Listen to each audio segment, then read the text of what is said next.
राहुल गांधी यांनी काही दिवसांपूर्वी म्हटलं होतं की गांधी हत्येला जबाबदार आहे राष्ट्रीय स्वयंसेवक संघ। मात्र आता त्यांनी त्यांच्या वक्तव्यावरून यू टर्न घेतलेला आहे आणि आता ते म्हणतात की असं मी कधी म्हटलोच नव्हतं। प्रशांत कदम आपला प्रतिनिधी आपल्याबरोबर आहे। प्रशांत, राहुल गांधींचा हा एक यू टर्न पाहायला मिळतोय। नक्कीच प्राजक्ता, राहुल गांधींच्या या विधानावरून सुप्रीम कोर्टामध्ये जी केस सुरू होती त्यात खरं तर आज अतिशय मोठा असा ट्विस्ट आला, जेव्हा राहुल गांधींच्या वतीनं त्यांचे वकील कपिल सिब्बल यांनी सुप्रीम कोर्टामध्ये सांगितलं की राहुल गांधींनी गांधी हत्येसाठी संघाला जबाबदार धरलेला नाहीये, तर संघाशी संबंधित काही लोकांना जबाबदार धरलेला आहे।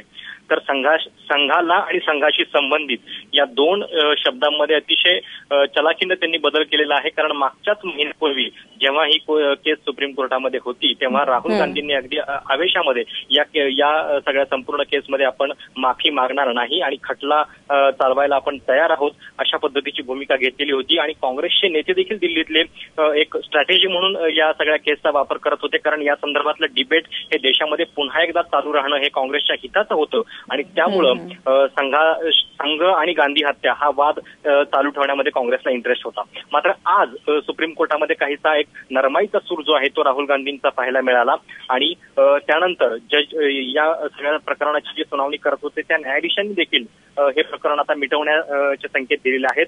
जे याचिकाकर्ते आहेत आपले भिवंडीमध्ये राजेश कुंटे, ज्यांनी भिवंडीमधल्या सभेतलं राहुल गांधींचं हे वक्तव्य होतं आणि त्यामुळे त्यांनी याचिका दाखल केली होती। तर आता राजेश कुंटेंना त्यांची या प्रकरणातली बाजू काय आहे, राहुल गांधींच्या माफीनं म्हणण्यापेक्षा जी माघार घेतली त्यांना ते समाधानी आहेत का, हे स्पष्ट करण्यासाठी 1 सप्टेंबरला या प्रकरणातली सुनावणी होणार आहे।